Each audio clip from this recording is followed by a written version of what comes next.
Bismillahir Rahmanir Rahim, alhamdulillah, wassalatu wassalamu ala rasulillah, wa ala alihi wa sahbihi wa man wala. Assalamu alaikum wa rahmatullah.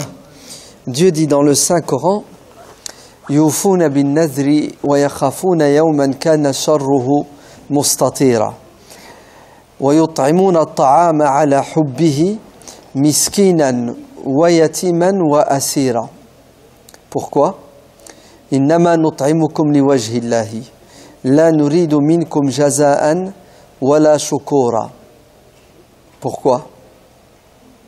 Inna nakhafu min rabbina yawman abusan qamtarira. Quel fut le résultat? فوقاهم الله شر ذلك اليوم ولقاهم نضرة وسرورا. صدق الله العظيم. Dans un autre verset du Coran, dans la sourate La Vache, ça c'était la sourate Al-Insan, l'homme. On l'appelle aussi la sourate Ad-Dahr, le temps. Parce qu'elle commence par Hal ata ala al-insani hinun min ad-dahri lam yakun shay'an madhkura. Il fut un temps où l'homme n'existait pas, il était dans le néant. Et Dieu l'a créé, il l'a sorti du néant. Pourquoi? Pour être heureux, puisque vous savez que on est vivant et ça sera pour l'éternité. La mort, ce n'est qu'un passage. L'âme ne meurt pas. C'est le corps qui se transforme en poussière pour être recréé une deuxième fois. Mais sinon, le cadeau divin est pérenne. Il ne s'arrête pas.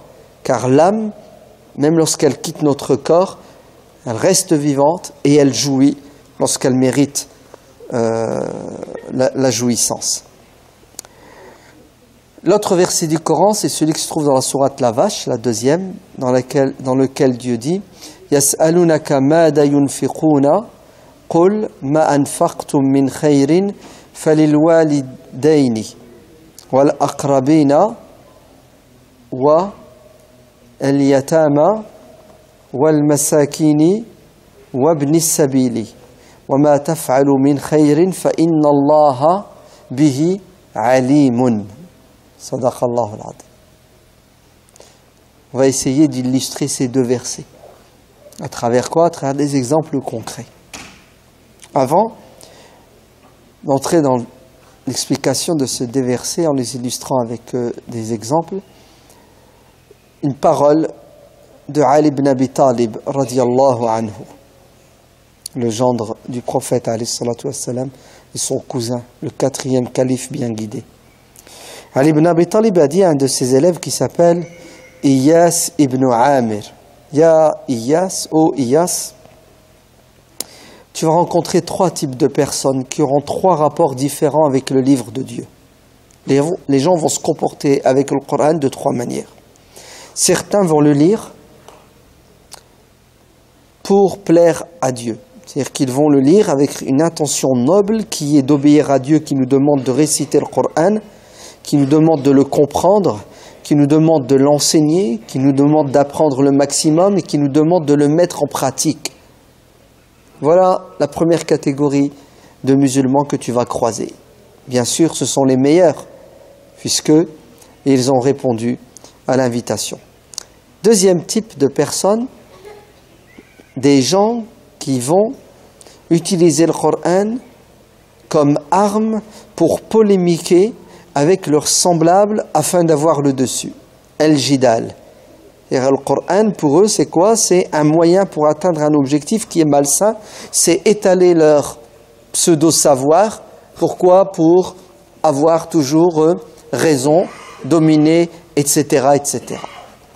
Troisième type d'individu, c'est des gens qui utiliseront le Coran pour des objectifs purement matériels, pour gagner de l'argent, pour avoir du pouvoir, pour avoir un bien terrestre. Il est évident que les deux catégories qu'on vient de citer ne sont pas agréées par Dieu, ni par nous les êtres humains, car le Coran est noble. Et le Coran, son objectif, c'est de guider les hommes. Inna hadal Qur'ana yahdi lillati hiya aqwamu. C'est-à-dire le but du Coran, c'est de permettre aux êtres humains de s'élever. C'est-à-dire c'est un outil, le Coran, qui a pour objectif de nous permettre de comprendre le but de la vie sur terre. Et le but de la vie sur terre, c'est quoi? C'est d'obéir à Dieu. Car l'obéissance à Dieu garantit le bonheur et le bien-être ici-bas et dans l'au-delà. Donc, c'est le chemin le plus court pour atteindre l'objectif de tout être humain qui est d'être heureux. Malheureusement, certains utilisent le Coran à des fins qui ne sont pas très catholiques, si l'on peut dire, c'est-à-dire autres que celles que Dieu veut. Le prophète sallallahu alayhi wa sallam dit, dans le hadith rapporté par l'imam Muslim, d'après Abu Hurayrata radiyallahu anhu, les 3 premières catégories d'individus qui seront jetés en enfer, la tête la première, et la première, ce sont des gens qui connaissaient le Coran, des gens qui maîtrisaient le Coran, des gens qui le connaissaient, le maîtrisaient, l'enseignaient, le récitaient, voire même, vous savez ce qu'ils faisaient? Ils faisaient des nuits blanches à réciter le Coran ou à prier. Et malgré cela, ces personnes iront en enfer. C'est choquant, n'est-ce pas? C'est étonnant. Lorsque Dieu dira à ces gens-là, allez en enfer, ils diront, Seigneur, nous sommes tes serviteurs. Nous sommes les dépositaires du Coran. Toute notre vie tournée autour du Coran. Et Dieu leur dira, effectivement, vous avez raison. Vous l'avez appris, vous l'avez récité, vous l'avez enseigné, vous avez fait des prières. Mais tout cela, vous l'avez fait avec une intention, qui était d'être reconnus comme des gens pieux, des gens savants. En fait, vous avez recherché sur terre la notoriété. Vous avez recherché un bien terrestre. Et vous l'avez eu. Ce que vous vouliez sur terre, vous l'avez eu. Vous vouliez être connu, vous vouliez être réputé, vous vouliez être respecté. Il y a le plaisir matériel et il y a le plaisir symbolique. Vous avez eu ce que vous vouliez grâce au Coran. Pourquoi est-ce qu'aujourd'hui vous cherchez une récompense à laquelle vous ne pensiez même pas sur terre? Vous aviez un patron sur terre, c'était votre ego. Votre ego a été satisfait. Pourquoi est-ce que vous voulez que moi, le maître de l'univers, vous récompense pour quelque chose que vous n'avez pas fait? Ce que je vous ai demandé de faire, vous ne l'avez pas fait. Vous avez fait ce qui vous plaît. Moi, je vous ai demandé quoi? Ala lillahi dinul khalis. Wa ma umiru illa liya'budullaha mukhlisina lahuddin. Le devoir de tout croyant, c'est d'adorer Dieu avec sincérité, pas d'hypocrisie. Pourquoi est-ce que vous voulez que je vous récompense alors que vous n'avez pas fait ce que je vous ai demandé de faire? Jeter en enfer, qui ça? Cette personne, toute sa vie, elle a tourné autour du Coran? Non. Sa vie, elle a tourné autour de son ego. Le Coran n'était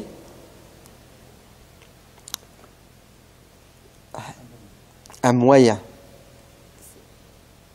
Pour ça, il ne suffit pas d'apprendre le Coran, de bien le réciter.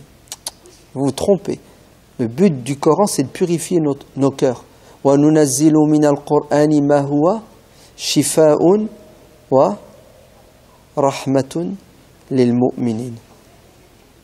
C'est-à-dire, le Coran est un remède pour les croyants. Les musulmans pensent que le Coran sert à soigner ceux qui sont atteints d'arthrose, de migraine. Vous savez, ils pensent que le Coran, le but, c'est de soigner nos corps, alors que le but du Coran, c'est de soigner nos cœurs. Lima fi as-sudur, l'âme. Bref, Ali ibn Abi Talib radiallahu anhu prévient son élève Iyas ibn Amir en lui disant, fais attention, ne te fais pas avoir par les apparences. C'est pas parce que quelqu'un connaît le Coran, récite bien le Coran, ouais, fait qiyam layl dans les tarawih, que Dieu l'agrée. Il peut être jeté en enfer le premier. Qui sera sauvé par le Coran?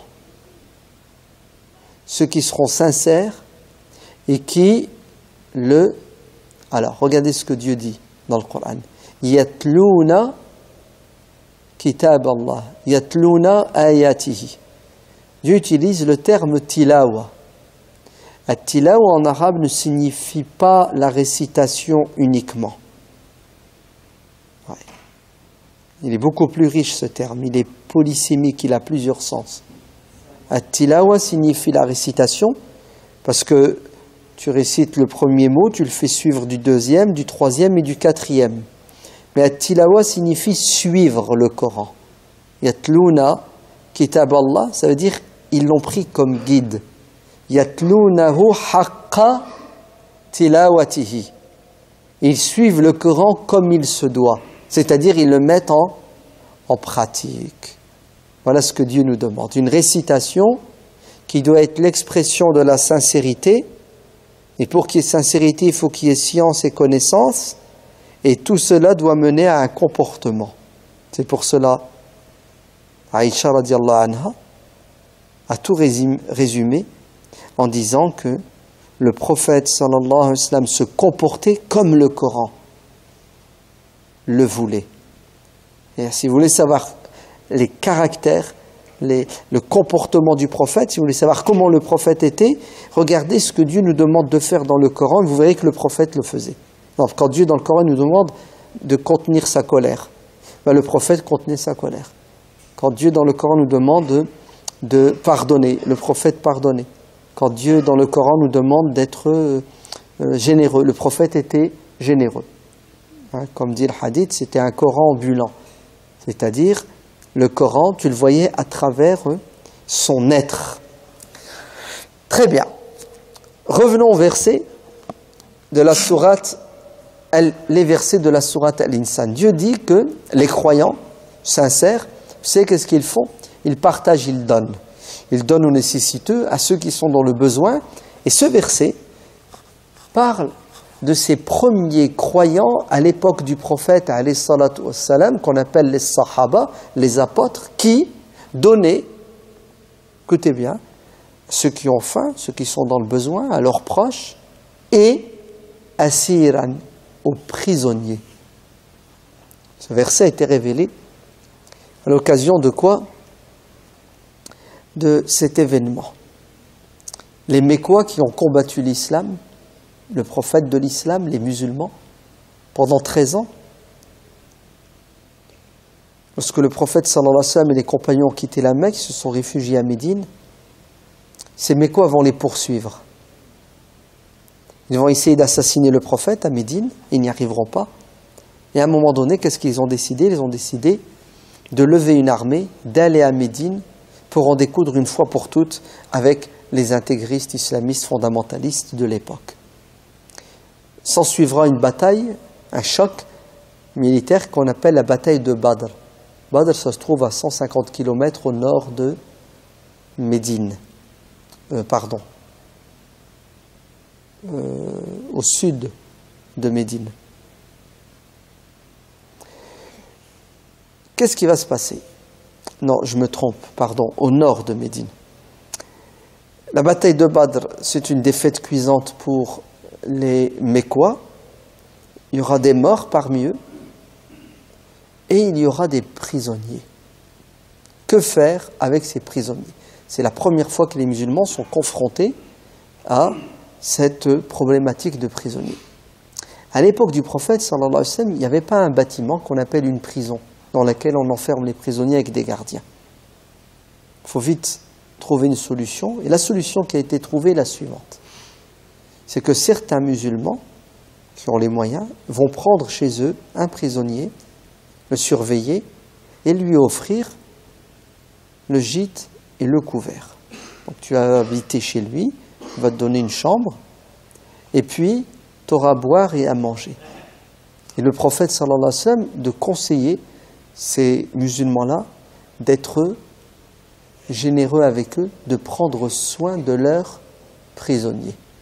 Et c'est ce que vont faire les sahaba, qui étaient des littéralistes quand il s'agissait de faire le bien, puisqu'ils sont allés jusqu'à donner priorité aux prisonniers en lui offrant le repas, et une fois qu'il mangeait, il mangeait les restes.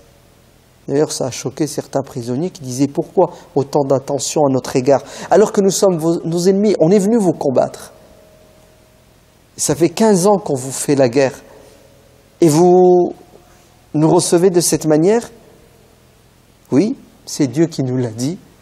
C'est notre prophète qui nous l'a recommandé.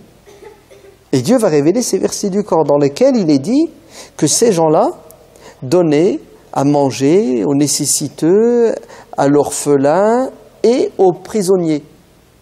Et le prisonnier ici, en l'occurrence, est-ce que c'est un musulman prisonnier? Non, c'est un non-musulman. Un non-musulman, non pas qui a volé. Non, c'est un non-musulman qui est venu tuer. C'est un prisonnier de guerre. Et malgré cela, ils l'ont nourri. C'est dur, non? Vous ne trouvez pas que c'est difficile?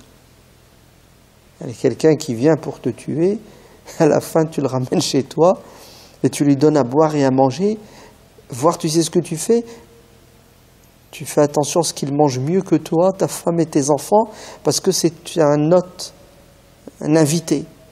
Ouais, le prophète a dit, prenez soin.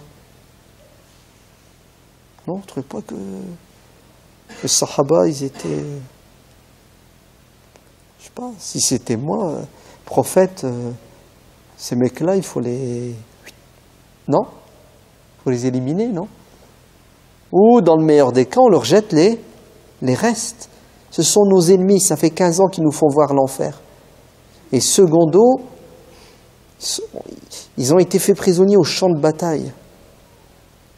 Regardez comment, subhanallah, notre religion nous enseigne qu'on doit rester croyant, musulman, soumis, quelles que soient les circonstances. C'est pour ça l'assassinat de l'ambassadeur russe à Istanbul. C'est un crime, islamiquement parlant. Vous n'avez pas le droit, sous prétexte que la Russie massacre des innocents en Syrie. Le gouvernement russe tue des centaines, des milliers. Vous êtes d'accord? Et toi, tu tues l'ambassadeur. Vengeance. Mais ça ne marche pas comme ça en islam. C'est haram, tu n'as pas le droit de le toucher, cet ambassadeur. Tu sais pourquoi tu n'as pas le droit de le toucher? Pas parce qu'il est en Turquie,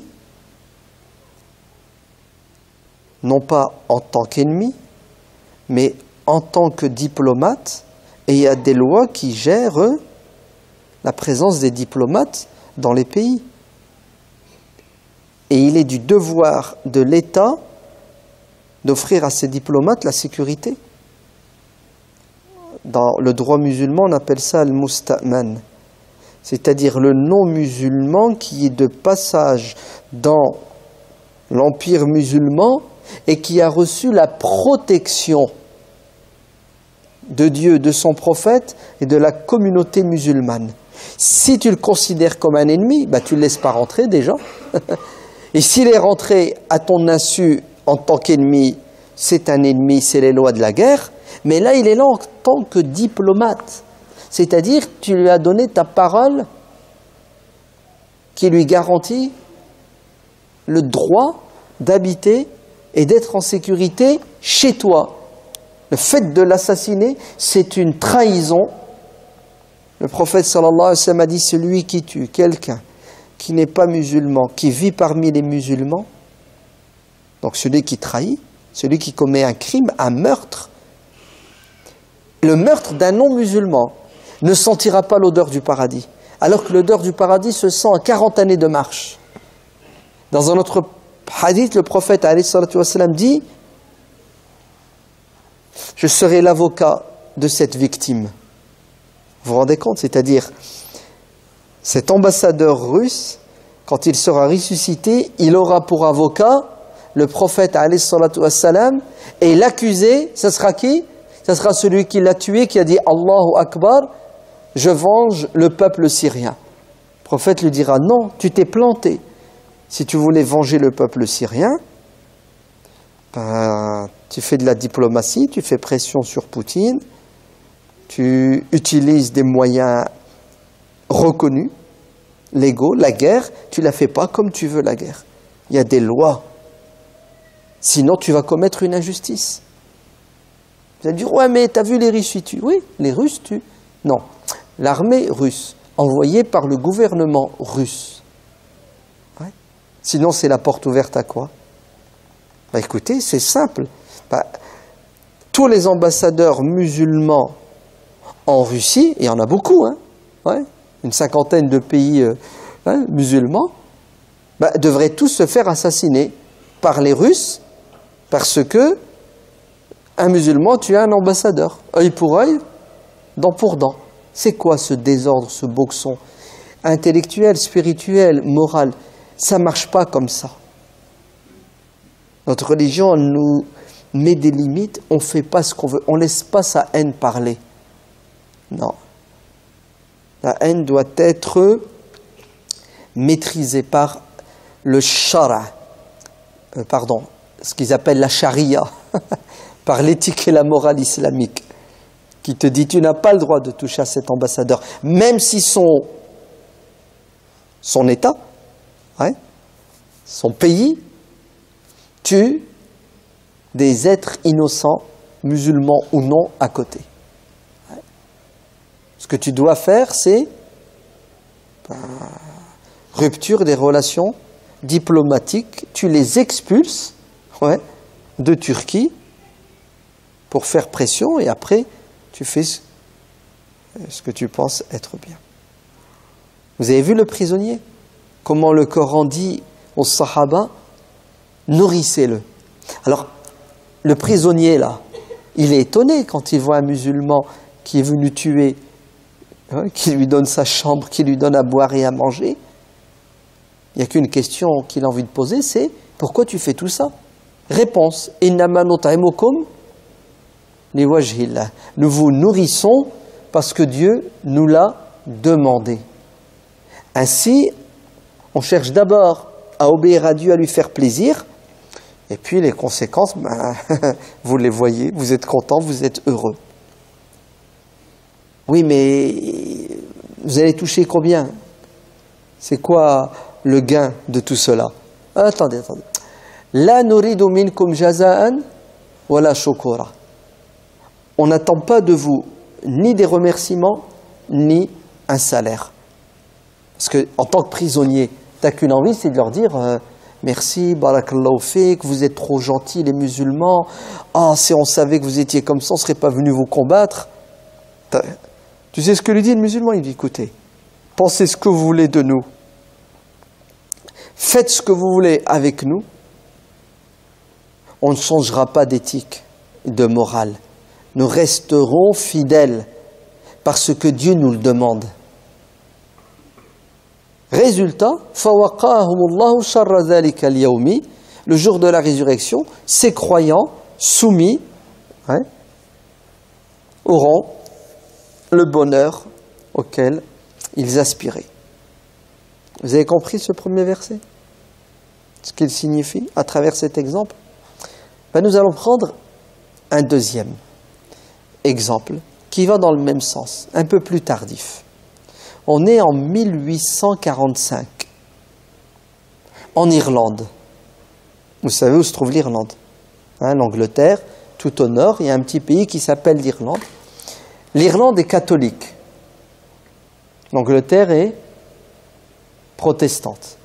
Vous savez tous que les catholiques et les protestants, ils ne s'aimaient pas. Il fut encore quelques décennies dans cette région, puisque hein, c'est connu, hein, l'IRA, l'armée républicaine, etc. Bon, bref. Donc ça a toujours été hein, de l'animosité, de la haine entre les protestants et les catholiques, des massacres de temps en temps.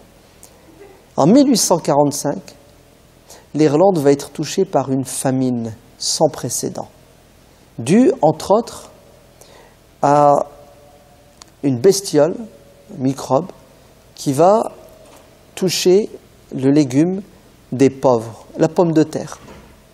Ainsi, la récolte de pommes de terre est jetée à la poubelle. Et les années suivantes, même chose. Et l'Irlande va perdre en quelques années un quart de sa population. Plus d'1 million de personnes meurent de faim, meurent de maladie. Certains s'exilent, fuient l'Irlande à cause de la famine, à cause de la disette. Les Irlandais appellent au secours. Les premiers qu'ils appellent au secours sont leurs voisins, leurs demi-frères protestants anglais. Et la reine d'Angleterre de l'époque, la reine Victoria, elle a un peu de rahma, un peu de miséricorde et de pitié dans son cœur. Elle décide de faire une sadaqa, une aumône à ses voisins irlandais catholiques de 1000 livres sterling. Alors, on va dire c'est 1 million d'euros. Donc les Irlandais ne crachent pas dessus, ils sont bienvenus. L'appel au secours va arriver aux oreilles des Ottomans. L'Empire ottoman, capitale, Istanbul. 1845, le sultan, le calife, se nomme Abdelmajid Ier. Lorsqu'il apprend ce qui se passe en Irlande, qu'est-ce qu'il va faire? Il va répondre à cet appel au secours, à cette SOS. Et lui, il décide de faire une sadaqa de 10 000 livres sterling. 10 millions d'euros pour qu'on se comprenne. 10 fois plus que Sa Majesté la Reine. Et quand la Reine apprend cela, colère.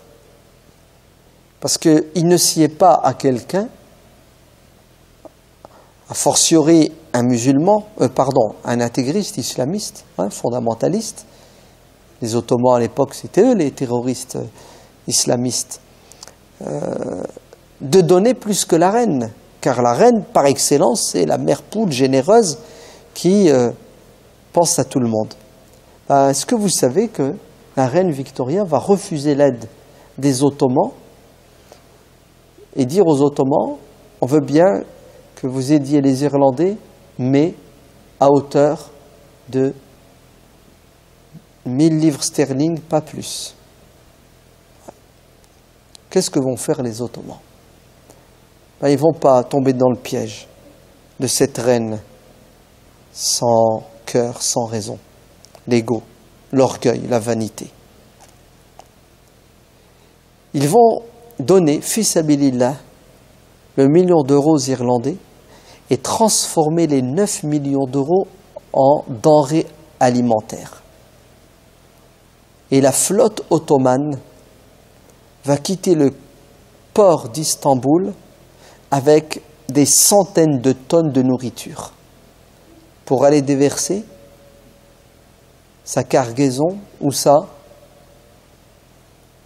en Irlande. Est-ce que vous voyez le chemin qu'ils vont faire? Istanbul, vous descendez, il y a la mer de Marmara, la mer Méditerranée, ils arrivent où? L'océan, c'est ça? Et après ils remontent jusque l'Angleterre. Et quand ils arrivent pas loin du port de Belfast pour s'arrêter, pour descendre, vous savez ce qui leur arrive? Ils sont attaqués par les navires anglais, les navires de la reine. Et la flotte ottomane est obligée de rebrousser chemin. Mais ils ne vont pas retourner en Turquie. Ils vont attendre la nuit noire pour essayer d'esquiver la flotte anglaise et remonter plus vers le nord. Et ils vont s'arrêter dans un petit port irlandais, le port de Drogheda. Et c'est là où ils vont déverser leurs marchandises. Le peuple irlandais est heureux. Enfin, alhamdulillah, dit, en anglais, Dieu nous a entendus et il nous a envoyé les Turcs, les Ottomans, les morts. Oui. Et effectivement, les nobles irlandais vont écrire un courrier de remerciement au sultan Abdelmajid, dans lequel ils font part de leur gratitude. Merci à son Excellence le Sultan. Merci pour sa générosité, sa bonté. Et le courrier, il existe toujours. Il est dans les archives ottomanes aujourd'hui. Et la flotte ottomane va rentrer chez elle, à Istanbul, et ça va rester dans l'histoire des Ottomans et des Irlandais, puisque les Irlandais n'oublieront pas ce geste. Si bien qu'aujourd'hui, si vous allez dans cette ville, Drogheda, vous savez ce que vous allez trouver? Vous allez trouver le football club de la ville. Son maillot, le maillot des joueurs, porte l'emblème de l'Empire ottoman. C'est quoi l'emblème des Ottomans? C'est la lune avec une étoile rouge. Encore aujourd'hui, cette ville met en évidence ce geste des Ottomans. Alors qu'on sait que depuis des siècles, l'Europe a toujours été en guerre avec les Ottomans. Un bras de fer qui dure depuis 400 ans entre l'Europe chrétienne et les Ottomans musulmans. Ça n'a pas empêché les Ottomans d'aider, qui ça? Les Irlandais, parce qu'ils avaient faim et ils avaient soif. Pourquoi est-ce qu'ils les ont aidés? Pourquoi est-ce qu'ils ont pris des risques? Innama nut'imukum liwajhillah la nuridu minkum jaza'an wala shukura. On vous nourrit parce que Dieu nous l'a demandé pour lui plaire. Vous savez, c'est de l'humanisme sans contrepartie. Fi sabilillah. Même les remerciements, c'est-à-dire même si les Irlandais n'avaient pas envoyé ce courrier où ils remercient les Ottomans, sachez que les Ottomans n'auraient pas été touchés, n'auraient pas été blessés, et si c'était à refaire, ils l'auraient refait, parce qu'ils ne l'ont pas fait pour recevoir le courrier.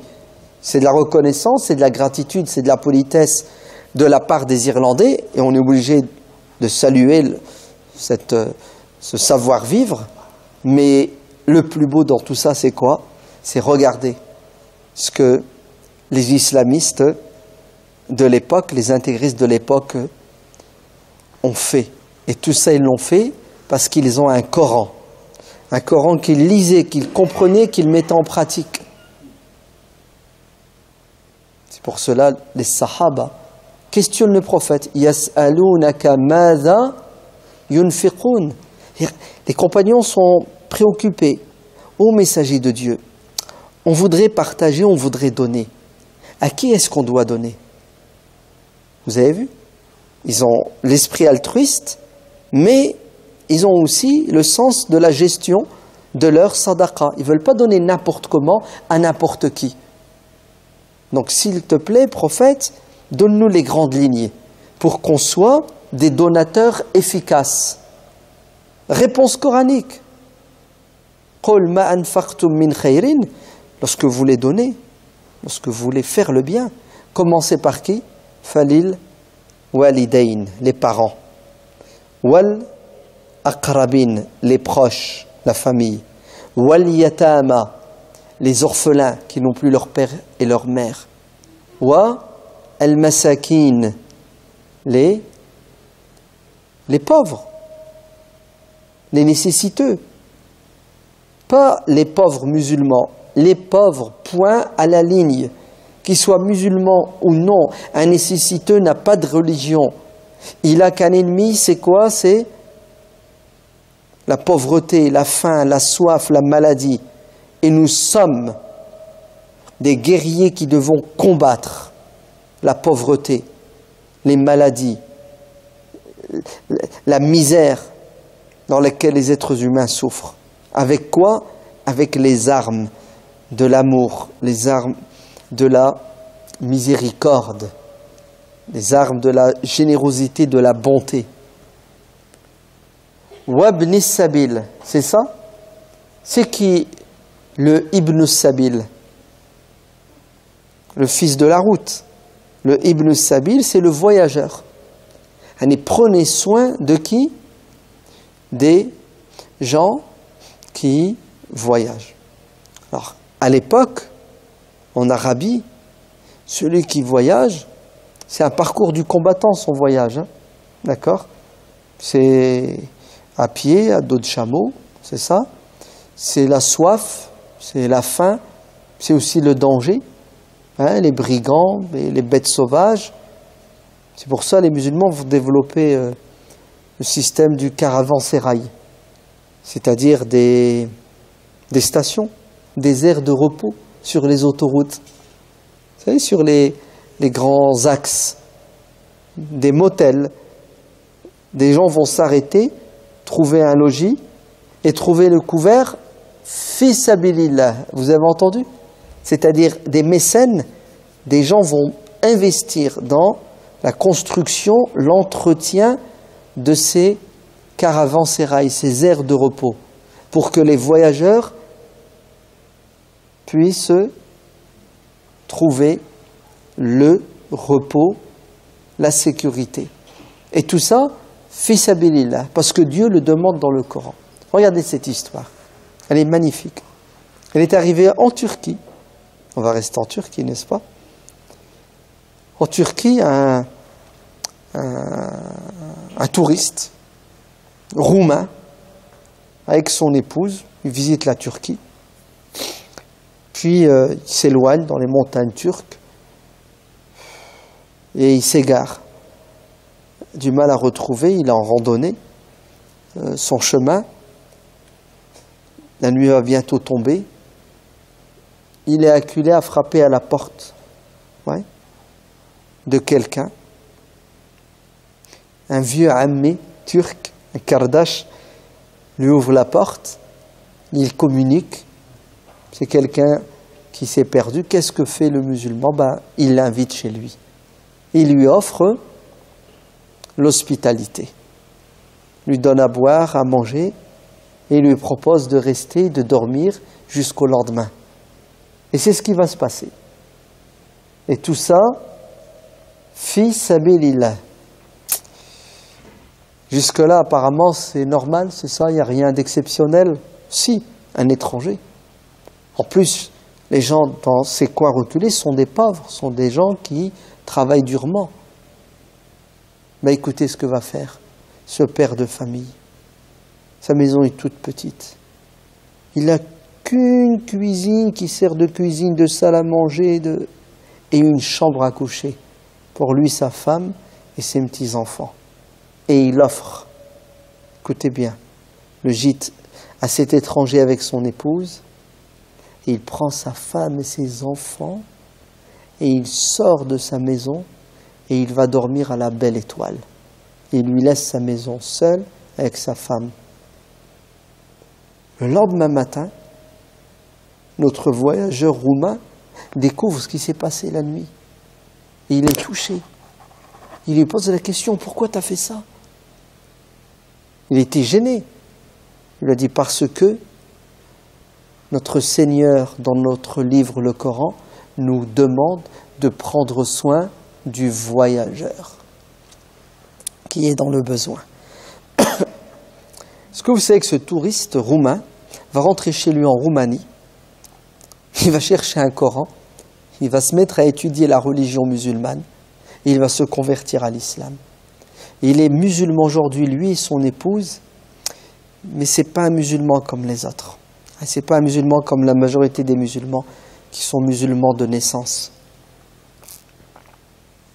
qui sont musulmans d'appartenance ethnique ou je ne sais trop quoi, musulmans consommateurs, spectateurs. Vous savez qu'est-ce qu'il est devenu cet homme? Il est toujours vivant, hein? Il a la soixantaine. C'est devenu un musulman engagé qui passe son temps à expliquer l'islam aux Roumains, puisqu'il est roumain, à construire des mosquées, à ouvrir des centres islamiques pour que le peuple roumain redécouvre la religion des Ottomans. Car au cas où vous ne le sauriez pas, il fut un temps, les Ottomans étaient présents en Europe de l'Est. Ils sont arrivés jusqu'aux portes de Vienne, en Autriche. Regardez comment cet homme, sa vie, elle va changer grâce à qui? Grâce à un vieux hajj musulman qui ne connaît pas le Coran par cœur, qui ne récite pas le Coran en respectant toutes les règles de récitation, mais c'est quelqu'un qui a compris l'essentiel de l'islam, du Coran, et qui l'a mis en pratique. Comme le sultan Abdelmajid, qui a sauvé les Irlandais, comme ce vieil homme qui va réveiller la conscience et le cœur de ce touriste qui va rentrer chez lui et devenir un islamiste, comme diraient certains, puisque grâce à lui, des dizaines de personnes se sont converties à l'islam. Donc, quelle est la relation que nous devons avoir avec le Coran? Est-ce que le Coran doit être un livre que l'on doit mettre dans chaque chambre, dans chaque pièce de notre maison, qu'on doit prendre quand on passe à côté et poser ses lèvres pour l'embrasser, faire un petit baiser qui exprime notre amour, notre respect? Est-ce que le Coran doit être dans nos maisons pour les protéger des diables, des genoux? Est-ce que le Coran doit être lu, récité quand il y a un mort? On a beaucoup d'utilisation du Coran. Aujourd'hui, certaines sont nulles, sont fausses, sont non avenues. C'est des innovations. D'autres, elles sont l'expression du respect, de l'amour. Mais sachez qu'elles ne sont pas suffisantes. La relation que doit avoir le croyant avec le Coran, c'est croire que le Coran est la parole de Dieu révélée au dernier des messagers, Muhammad alayhi salatu wassalam, transmise de manière sûre et certaine, parce que Dieu l'a voulu, il a décidé. Inna nahnu nazzalna dhikra wa inna lahu lahafidun. C'est moi Dieu qui ai révélé ce Coran et qui vais tout faire pour qu'il reste jusqu'à la fin des temps. Il ne sera pas altéré. Et Dieu a préservé le Coran à travers ces musulmans qui, depuis les premiers temps, ont fait l'effort de l'apprendre par cœur, de le réciter, de l'enseigner aux enfants, aux générations suivantes. Et dès les premiers temps, ils ont mis le Coran par écrit. C'est pour ça, on est sûr de l'authenticité du Coran. Mais le Coran, une fois qu'on y croit, qu'est-ce qu'il faut? Mais il faut avoir un contact avec lui. Apprendre certains passages. Plus t'en sais, mieux c'est. Les meilleurs parmi vous seront ceux qui apprendront le Coran et qui l'enseigneront. Deuxièmement, c'est le comprendre. Troisièmement, c'est mettre en pratique. Quatrièmement, c'est l'enseigner, le divulguer, le transmettre. Sinon, le Coran va porter plainte contre nous. Le prophète sallallahu alayhi wa sallam a dit: le Coran sera le jour de la résurrection un témoin en votre faveur ou en votre défaveur. Soit le Coran se plaindra de toi, ou soit il te défendra. Puisque le prophète alayhi salatu wassalam a dit que le Coran va intercéder pour certaines personnes. Intercéder, c'est-à-dire pistonner. Il va venir t'aider, te défendre pour que tu rentres au paradis parce que tu lui as donné du temps sur terre. Alors il vaut mieux l'avoir avec nous ou contre nous le Coran? Avec nous. Est-ce que vous savez qu'Omar ibn al-Khattab, à chaque fois qu'il était sollicité pour un jugement, il disait aux gens: bougez pas, il prenait le Coran, il lisait un petit passage, il le remettait à sa place et leur disait: je vous écoute messieurs, allez-y. On lui dit: pourquoi tu fais ça? Il a dit: je crains, j'ai peur que ce Coran, le jour de la résurrection, dise: ya Allah, Omar m'a mis de côté.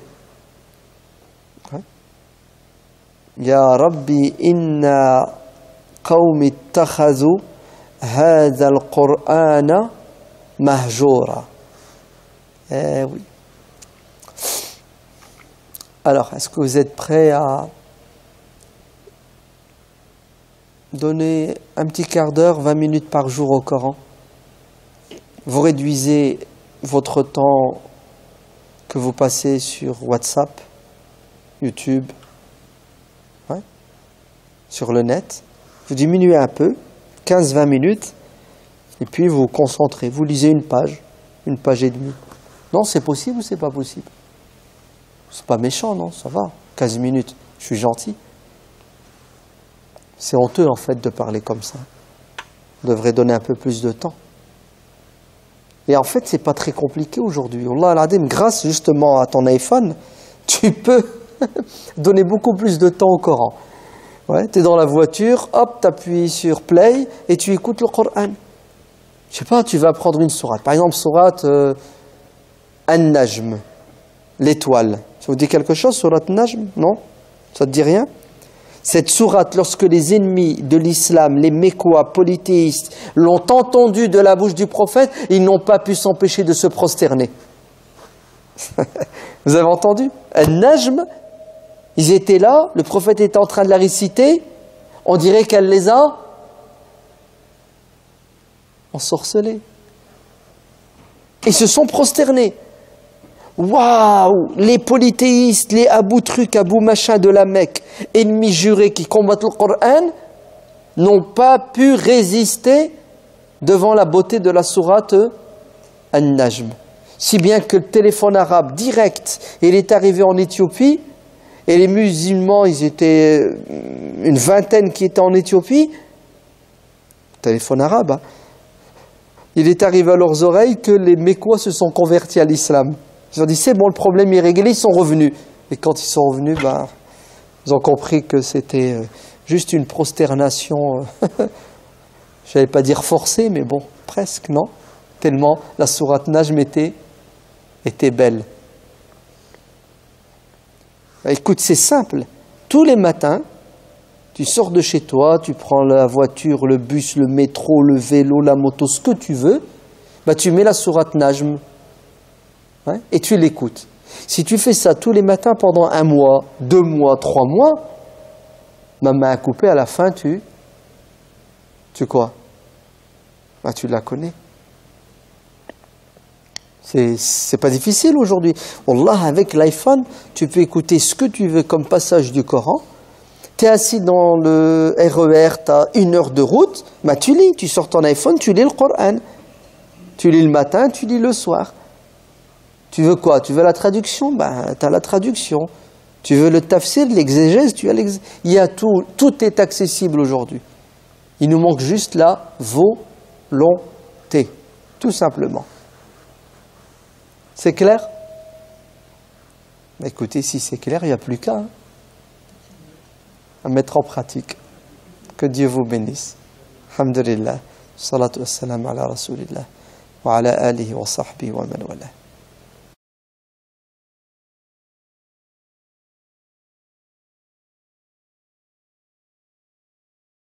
Avoir toujours raison, dominer, etc., etc.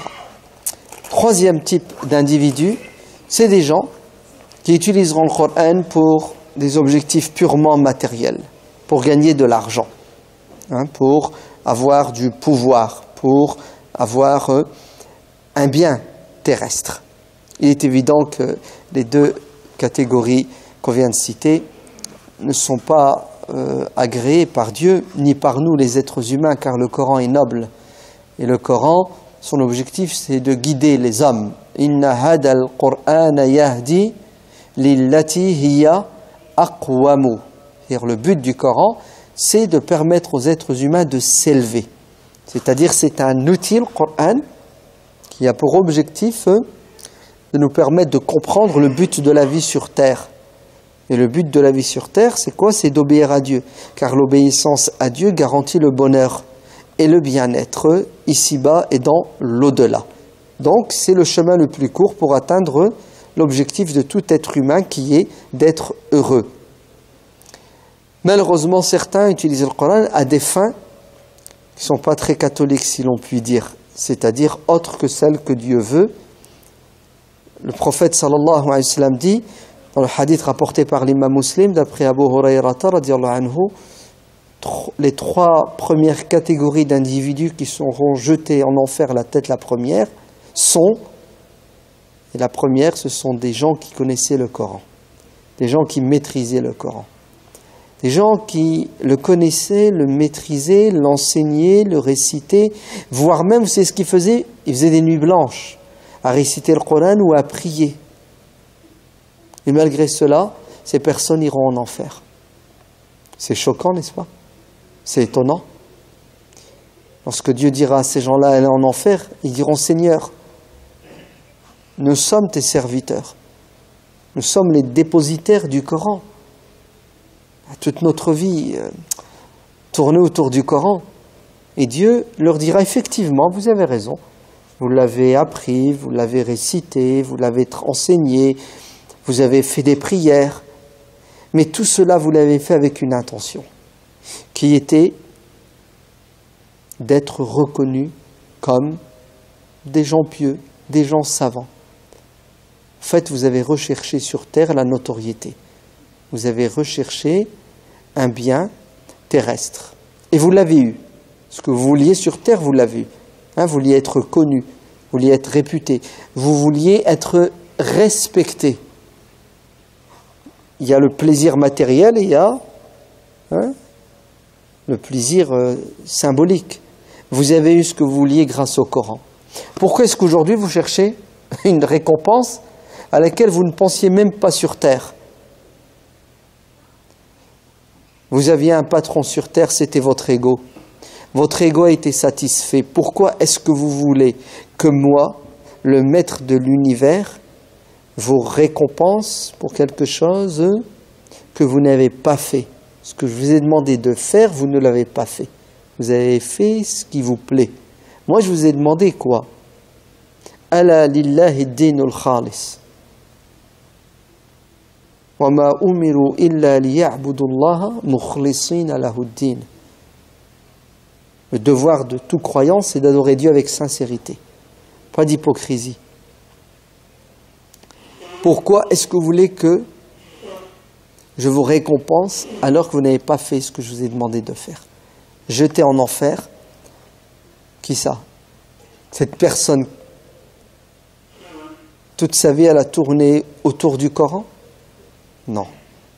Sa vie, elle a tourné autour de son ego. Le Coran n'était... C'est pour ça l'assassinat de l'ambassadeur russe à Istanbul. C'est un crime, islamiquement parlant.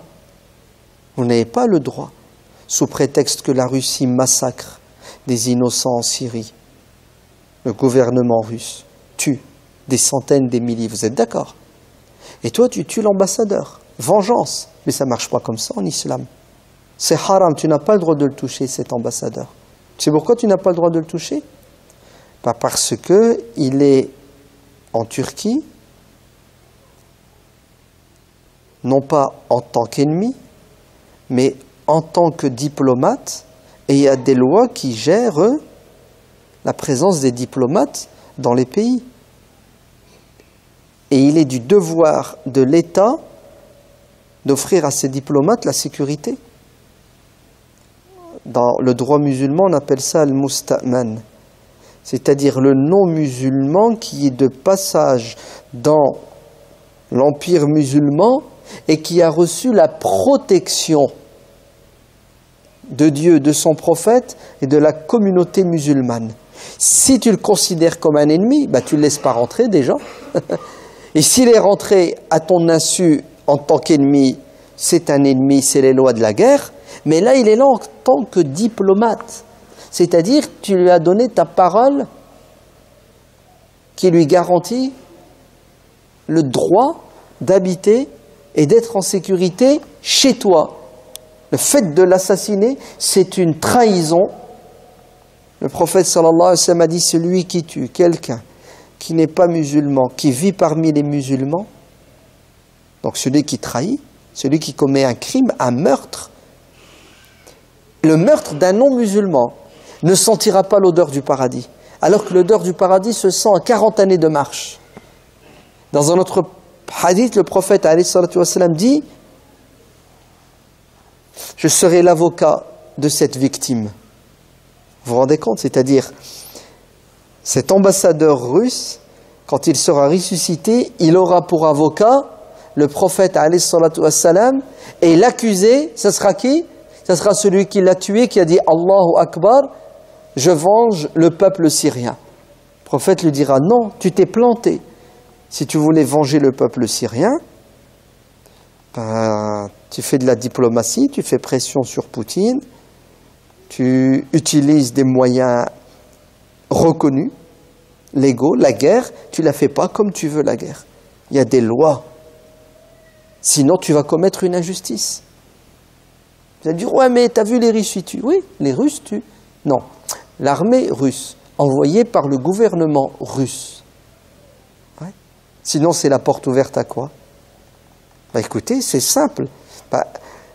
Tous les ambassadeurs musulmans en Russie, et il y en a beaucoup, hein, ouais, une cinquantaine de pays musulmans, devraient tous se faire assassiner par les Russes parce que un musulman tue un ambassadeur, œil pour œil, dent pour dent. C'est quoi ce désordre, ce boxon intellectuel, spirituel, moral? Ça ne marche pas comme ça. Notre religion nous met des limites, on ne fait pas ce qu'on veut, on ne laisse pas sa haine parler. Non.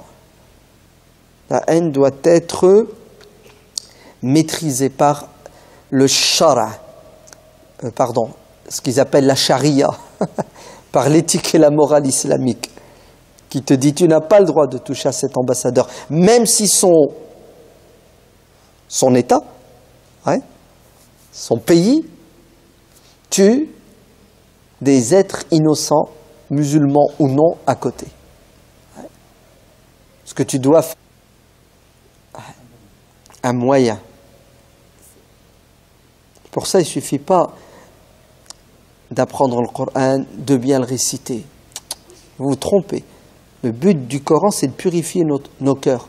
وَنُنَزِّلُ مِنَ الْقُرْآنِ مَا هُوَ شِفَاءٌ وَرَحْمَةٌ لِلْمُؤْمِنِينَ. C'est-à-dire, le Coran est un remède pour les croyants. Les musulmans pensent que le Coran sert à soigner ceux qui sont atteints d'arthrose, de migraine. Vous savez, ils pensent que le Coran, le but, c'est de soigner nos corps, alors que le but du Coran, c'est de soigner nos cœurs. Lima fi as-sudur, l'âme. Bref, Ali ibn Abi Talib radiallahu anhu prévient son élève Iyas ibn Amir en lui disant fais attention, ne te fais pas avoir par les apparences. C'est pas parce que quelqu'un connaît le Coran, récite bien le Coran, ouais, fait qiyam layl dans les tarawih, que Dieu l'agrée. Il peut être jeté en enfer le premier. Qui sera sauvé par le Coran? Ceux qui seront sincères et qui Alors, regardez ce que Dieu dit dans le Coran. Yatluna kitab Allah, yatluna ayatihi. Dieu utilise le terme tilawa. At-tilawa en arabe ne signifie pas la récitation uniquement. Ouais. Il est beaucoup plus riche ce terme, il est polysémique, il a plusieurs sens. At-tilawa signifie la récitation, parce que tu récites le premier mot, tu le fais suivre du deuxième, du troisième et du quatrième. Mais at-tilawa signifie suivre le Coran. Yatluna kitab Allah, ça veut dire ils l'ont pris comme guide. Yatlunahu haqqa tilawatihi. Ils suivent le Coran comme il se doit, c'est-à-dire ils le mettent en pratique. Voilà ce que Dieu nous demande. Une récitation qui doit être l'expression de la sincérité. Et pour qu'il y ait sincérité, il faut qu'il y ait science et connaissance. Et tout cela doit mener à un comportement. C'est pour cela Aïcha radiallahu anha a tout résumé en disant que le prophète sallallahu alayhi wa sallam se comportait comme le Coran le voulait. Et si vous voulez savoir les caractères, le comportement du prophète, si vous voulez savoir comment le prophète était, regardez ce que Dieu nous demande de faire dans le Coran, vous verrez que le prophète le faisait. Donc, quand Dieu dans le Coran nous demande de contenir sa colère, ben, le prophète contenait sa colère. Quand Dieu dans le Coran nous demande de pardonner, le prophète pardonnait. Quand Dieu dans le Coran nous demande d'être généreux, le prophète était généreux. Hein, comme dit le hadith, c'était un Coran ambulant. C'est-à-dire, le Coran, tu le voyais à travers son être. Très bien. Revenons aux versets de la sourate, les versets de la sourate Al-Insan. Dieu dit que les croyants sincères, vous savez qu'est-ce qu'ils font? Ils partagent, ils donnent. Ils donnent aux nécessiteux, à ceux qui sont dans le besoin. Et ce verset parle de ces premiers croyants à l'époque du prophète, alayhi salatu wassalam, qu'on appelle les sahaba, les apôtres, qui donnaient, écoutez bien, ceux qui ont faim, ceux qui sont dans le besoin, à leurs proches, et asiran, aux prisonniers. Ce verset a été révélé à l'occasion de quoi? De cet événement. Les Mécois qui ont combattu l'islam, le prophète de l'islam, les musulmans, pendant 13 ans. Lorsque le prophète sallallahu alayhi wa sallam et les compagnons ont quitté la Mecque, ils se sont réfugiés à Médine, ces Mécois vont les poursuivre. Ils vont essayer d'assassiner le prophète à Médine, ils n'y arriveront pas. Et à un moment donné, qu'est-ce qu'ils ont décidé? Ils ont décidé de lever une armée, d'aller à Médine pour en découdre une fois pour toutes avec les intégristes islamistes fondamentalistes de l'époque. S'en suivra une bataille, un choc militaire qu'on appelle la bataille de Badr. Badr, ça se trouve à 150 km au nord de Médine. Au sud de Médine. Qu'est-ce qui va se passer? Non, je me trompe, au nord de Médine. La bataille de Badr, c'est une défaite cuisante pour les Mécois. Il y aura des morts parmi eux et il y aura des prisonniers. Que faire avec ces prisonniers? C'est la première fois que les musulmans sont confrontés à cette problématique de prisonniers. À l'époque du prophète, sallallahu alayhi wa sallam, il n'y avait pas un bâtiment qu'on appelle une prison, dans laquelle on enferme les prisonniers avec des gardiens. Il faut vite trouver une solution. Et la solution qui a été trouvée est la suivante. C'est que certains musulmans, qui ont les moyens, vont prendre chez eux un prisonnier, le surveiller et lui offrir le gîte et le couvert. Donc tu as habité chez lui, il va te donner une chambre, et puis tu auras à boire et à manger. Et le prophète sallallahu alayhi wa sallam de conseiller ces musulmans-là d'être généreux avec eux, de prendre soin de leurs prisonniers. Et c'est ce que vont faire les sahaba, qui étaient des littéralistes quand il s'agissait de faire le bien, puisqu'ils sont allés jusqu'à donner priorité aux prisonniers en lui offrant le repas, et une fois qu'il mangeait, il mangeait les restes. D'ailleurs, ça a choqué certains prisonniers qui disaient « Pourquoi autant d'attention à notre égard alors que nous sommes nos ennemis, on est venu vous combattre. Ça fait 15 ans qu'on vous fait la guerre et vous nous recevez de cette manière ?» Oui, c'est Dieu qui nous l'a dit, c'est notre prophète qui nous l'a recommandé.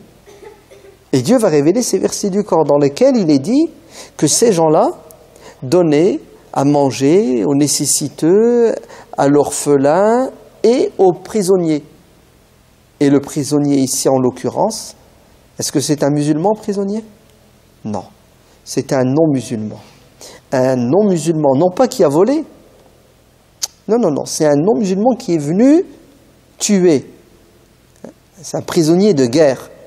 Et malgré cela, ils l'ont nourri. C'est dur, non? Vous ne trouvez pas que c'est difficile? Il y a quelqu'un qui vient pour te tuer, à la fin tu le ramènes chez toi et tu lui donnes à boire et à manger. Voir, tu sais ce que tu fais? tu fais attention à ce qu'ils mangent mieux que toi, ta femme et tes enfants, parce que c'est un hôte, un invité. Ouais, le prophète a dit, prenez soin. Non, je ne trouvez pas que les Sahaba, ils étaient... Je sais pas, si c'était moi, prophète, ces mecs-là, il faut les... Non? Il faut les éliminer, non? Ou, dans le meilleur des cas, on leur jette les restes. Ce sont nos ennemis, ça fait 15 ans qu'ils nous font voir l'enfer. Et secondo, ils ont été faits prisonniers au champ de bataille. Regardez comment, subhanallah, notre religion nous enseigne qu'on doit rester croyant, musulman, soumis, quelles que soient les circonstances.